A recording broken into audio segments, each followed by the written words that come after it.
Você já ouviu a história de como um menino abandonado nas ruas do Recife se tornou um dos espíritos mais queridos e respeitados da Umbanda?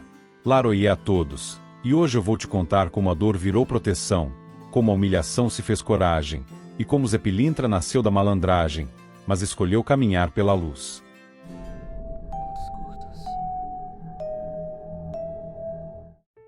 Nascido com o nome de José de Aguiar Santana, aquele que viria a ser conhecido como Zé Pilintra chegou ao mundo entre o cruzamento de mundos diferentes, o do sangue europeu e o da ancestralidade negra. Seu pai, José David Aguiar Pilintra, era um português de fala firme e coração distante. Sua mãe, Maria de Santana, era uma mulher mestiça de origem humilde, filha da mistura de negros africanos e europeus búlgaros. A família era numerosa, marcada por dificuldades e por uma linhagem que, mesmo sem saber, carregava um destino espiritual.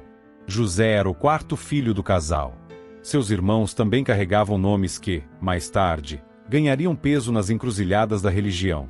Maria de Aguiar Santana, que viria a ser conhecida como Maria Pilintra, Francisco de Aguiar Santana, o futuro Chico Pilintra, e Antônio de Aguiar Santana, que se tornaria Antônio Pilintra. Eram crianças marcadas pela vulnerabilidade, mas também pela resistência herdada da mãe. A tragédia que marcaria para sempre o destino de Zé veio cedo. Seu pai, incapaz de lidar com a vida simples no Brasil, abandonou a família e voltou para Portugal, deixando Maria de Santana com 4 filhos pequenos e nenhuma estrutura. A mãe, sem alternativas, espalhou os filhos pelo mundo, entregando cada um ao destino que pudesse oferecer algum tipo de sobrevivência. Em uma das decisões mais duras que uma mãe pode tomar, ela foi morar em um cabaré, local onde pelo menos podia garantir um teto e um prato de comida. Zé Pilintra, ainda criança, foi jogado nas ruas. Cresceu nos becos e vielas do porto do Recife, entre marinheiros, ladrões, prostitutas e andarilhos. Aprendeu a se virar sozinho, catando o que comer, escapando de violências, enfrentando desaforos e ouvindo mais não do que qualquer alma mereceria. A rua o ensinou a falar, a negociar, a se esquivar e a sorrir mesmo quando sangrava por dentro. Cada esquina do porto o conhecia pelo nome, e cada cicatriz em seu corpo contava um pedaço da sua história. Ali, em meio às dores da miséria e ao improviso da sobrevivência, nascia o malandro. Não por escolha, mas por necessidade. Zé não foi criado pela ternura, mas pela urgência. E à medida que crescia, também crescia a chama de um destino que o mundo ainda não sabia nomear. Aquele menino, abandonado pelo pai e separado dos irmãos, estava sendo moldado não para ser apenas mais um sobrevivente, mas para se tornar um dos maiores nomes da espiritualidade de rua. Zé Pilintra não teve infância. Teve uma travessia entre ruínas, sustos e silências. Cresceu sem brinquedos, sem colo, sem o aconchego das palavras doces que toda criança deveria ouvir. Seu berço foi o chão frio das calçadas, e sua escola, os becos escuros do Recife antigo. Ainda muito jovem, aprendeu a medir a intenção dos outros pelos olhos, a identificar o perigo pelo cheiro e a encontrar refúgio nas frestas do esquecimento. Vivendo como um pequeno andarilho, Zé se virava como podia. Catava restos de comida, lavava pratos em botiquins em troca de migalhas, dormia sob os telhados alheios e aprendia a enganar a fome com conversa fiada. Tudo isso com uma rapidez desconcertante para uma criança. O abandono o obrigou a se tornar mais esperto do que o mundo permitia para sua idade. Mas ao invés de azedar o coração, ele aprendeu a rir. Ria da própria miséria, ria dos tombos, ria dos apelidos que ganhava, como se o riso fosse a arma secreta que o impedia de afundar. Os adultos, ao vê-lo pelas ruas, diziam que aquele menino não prestava. Mal sabiam que tudo o que ele queria era um nome que significasse algo. Um lar, talvez. Ou apenas um rosto conhecido que o chamasse de volta para casa. Mas casa era uma ideia distante. O que Zé tinha eram esquinas. E nelas, aprendeu a sobreviver como um artista, driblando a vida com graça, estilo e uma esperteza que já despontava.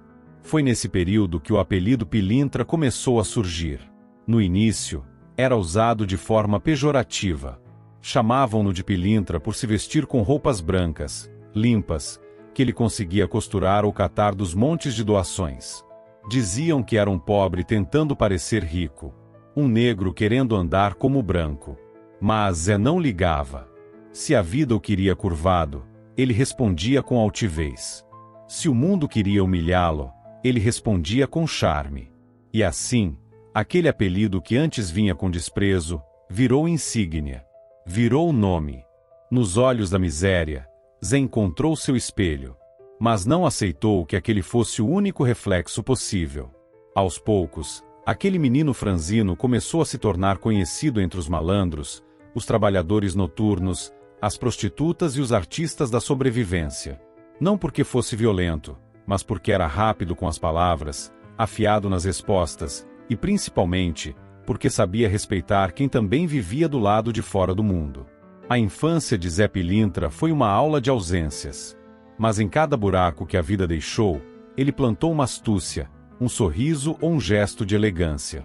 Porque se o mundo era ingrato, ele responderia com graça. Se a vida era dura, ele aprenderia a caminhar sobre ela sem perder o gingado. E assim, o menino abandonado começava a se tornar lenda. Na juventude, Zé Pilintra não apenas sobreviveu, ele floresceu à sua maneira. De menino esquecido pelas ruas, transformou-se em figura conhecida nos bairros boêmios do Recife. Agora jovem, com os ombros largos e olhar astuto, carregava nas costas não só cicatrizes, mas também uma presença magnética que fazia homens o respeitarem e mulheres o admirarem. Ele havia aprendido cedo que, se o mundo não oferecia ternura, ao menos poderia caminhar sobre ele com estilo.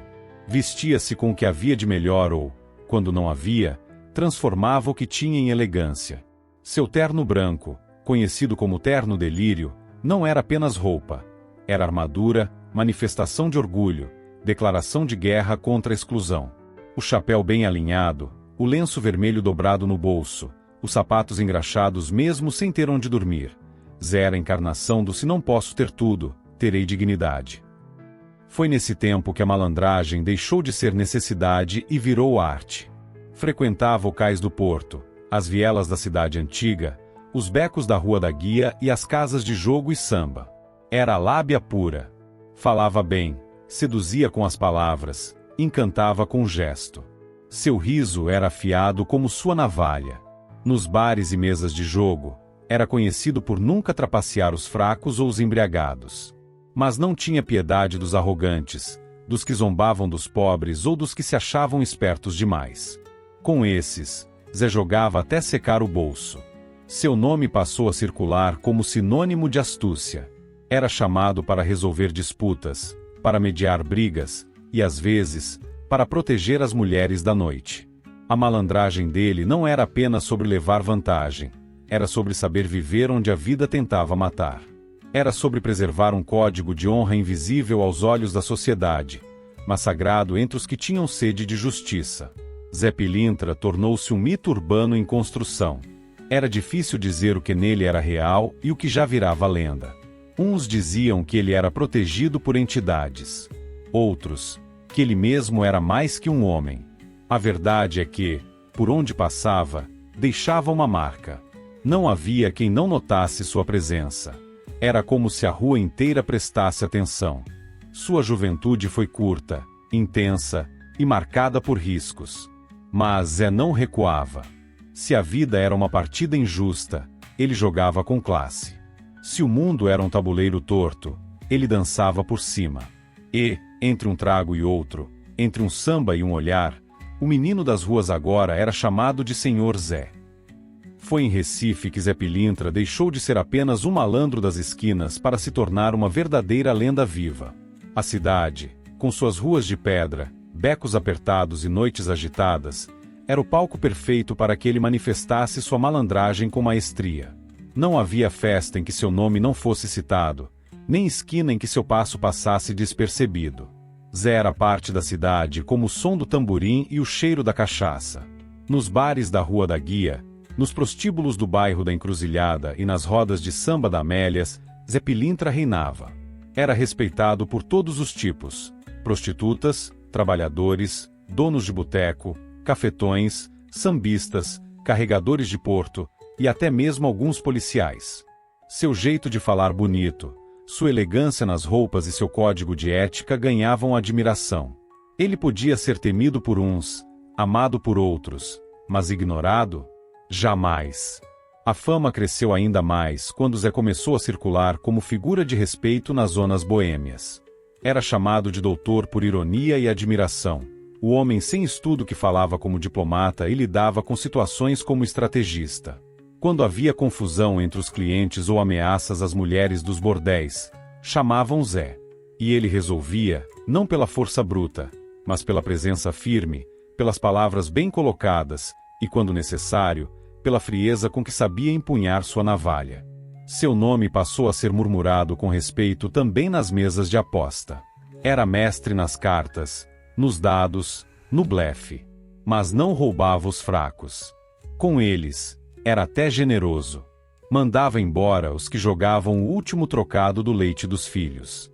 Mas com os snobs, os arrogantes e os enganadores, Zé fazia questão de aplicar cada truque que aprenderá na rua. Foi também nesse período que conheceu Maria Luziara, seu grande amor, em um bordel da Rua da Guia. Mas essa história merecerá um capítulo próprio. Por ora, basta dizer que, enquanto viveu em Recife, Zé Pilintra construiu não apenas reputação, mas legado. Um homem que se fez com os pedaços que o mundo quebrou e que ergueu sua coroa entre os esquecidos.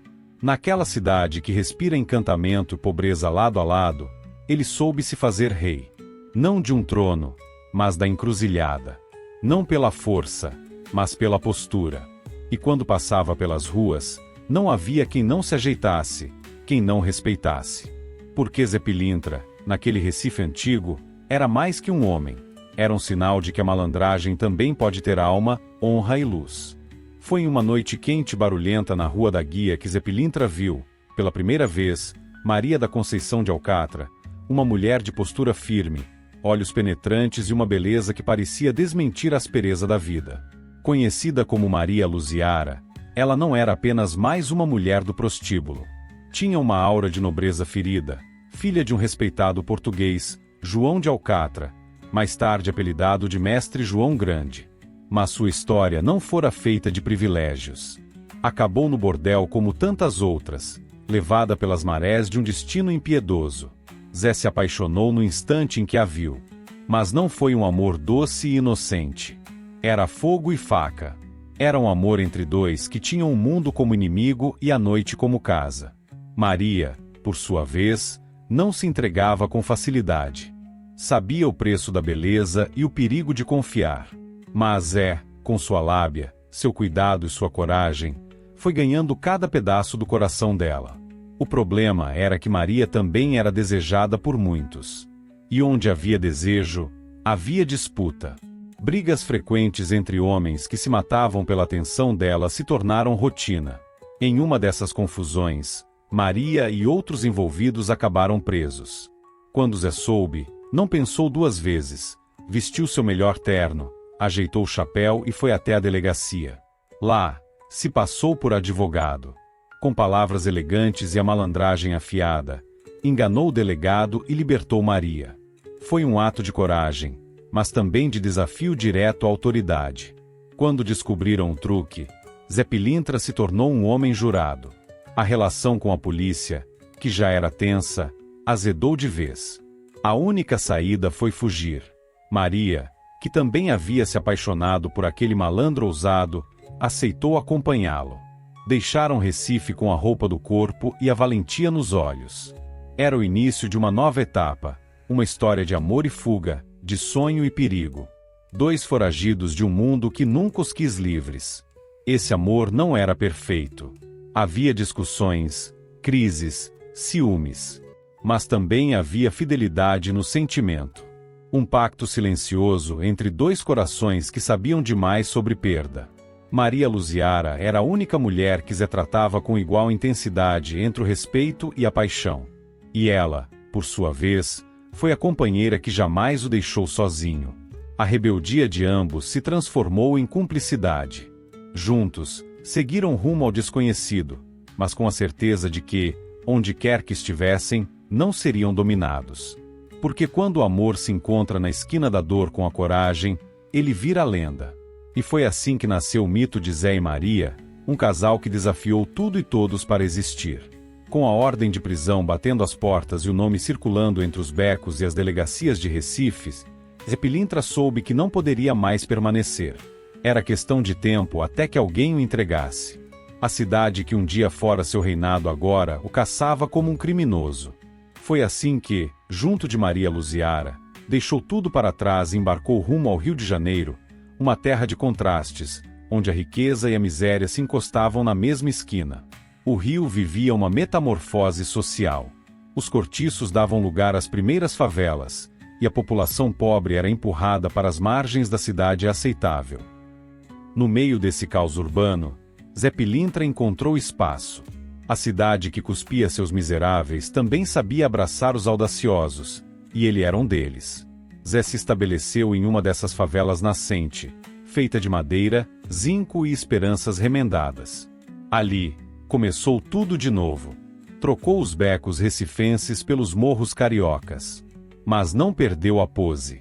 Continuava a usar seu terno branco com gravata vermelha, sapato engraxado e o chapéu de aba larga, como quem desafia o mundo a tentar diminuí-lo. Sua fama cresceu rápido. Era conhecido como curador popular, sabedor de ervas, benzeduras e rezas.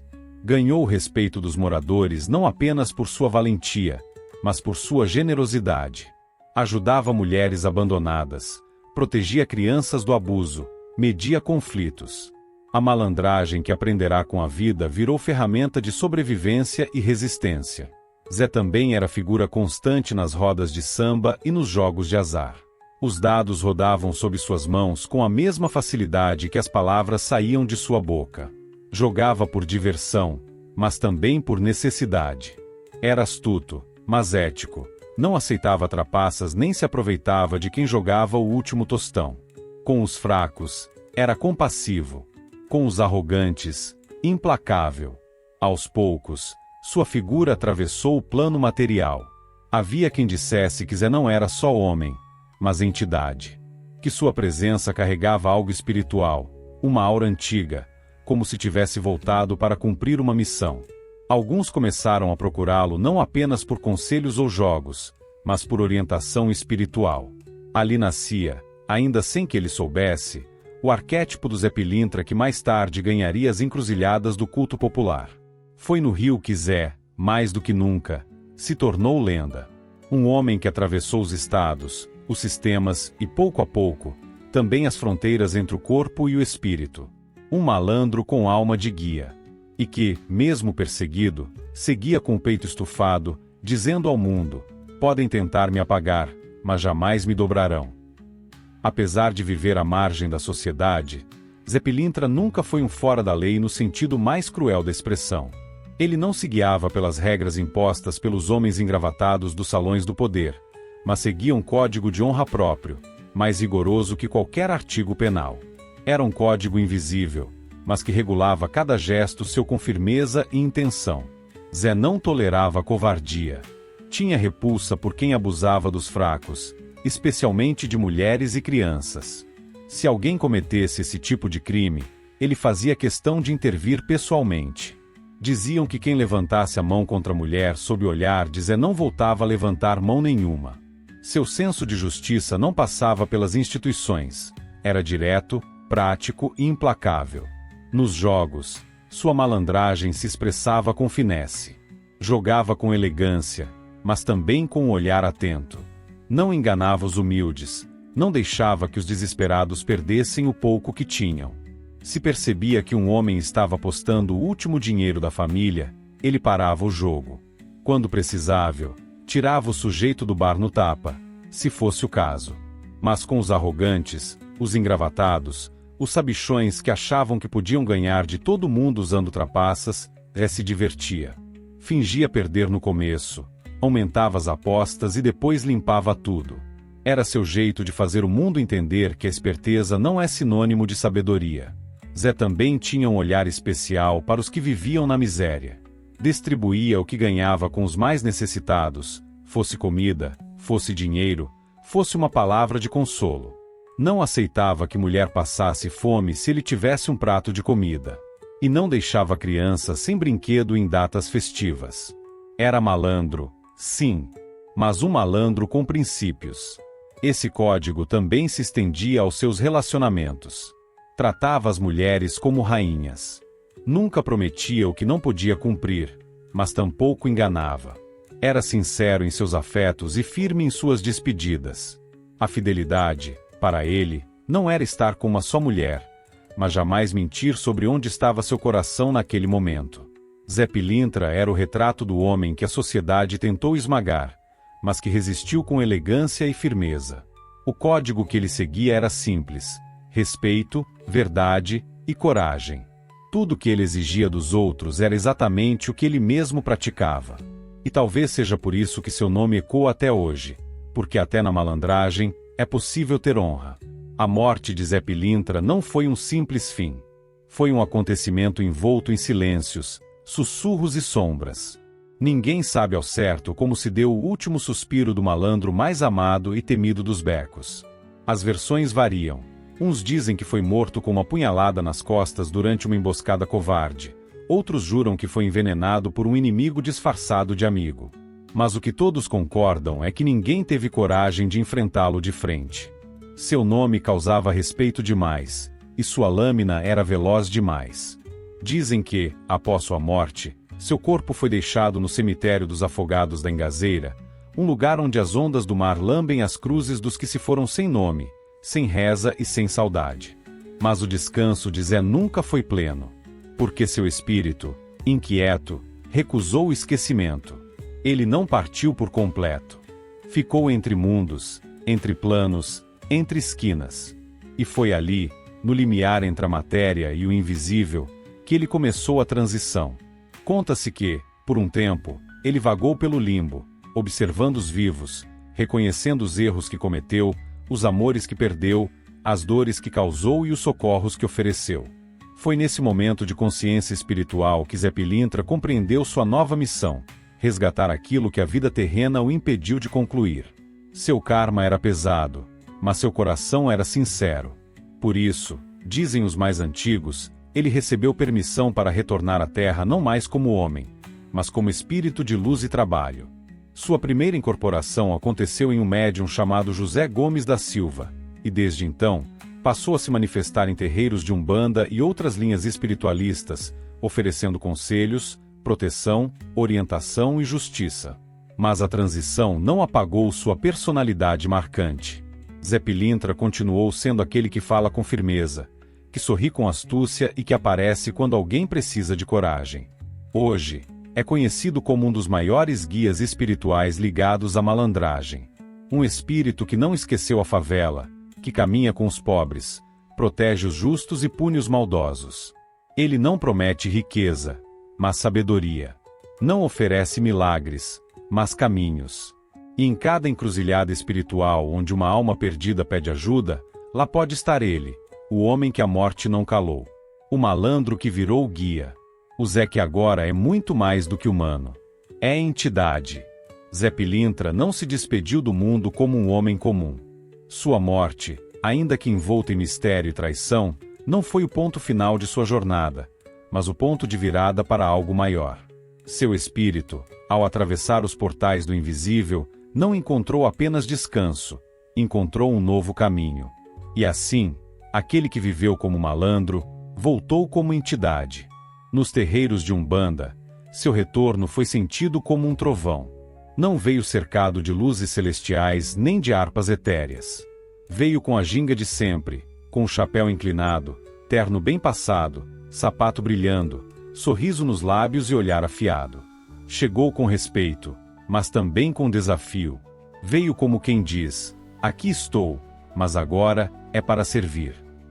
Sua primeira incorporação aconteceu através de um médium chamado José Gomes da Silva, e desde então, Zé Pilintra passou a se manifestar em diversas linhas de trabalho espiritual. Nem sempre igual, nem sempre com o mesmo temperamento, mas sempre com a mesma essência: sabedoria de rua, compaixão pela dor alheia, intolerância à covardia e amor pelas causas impossíveis. Ele se tornou guia, conselheiro, protetor. Ajuda mulheres que sofrem em silêncio, jovens perdidos na vida, trabalhadores oprimidos, idosos esquecidos. Zé não exige culto luxuoso nem oferendas opulentas. Ele quer verdade, firmeza, intenção limpa. Se você chega com humildade, ele responde com força. Se você tenta enganar, ele desaparece como fumaça.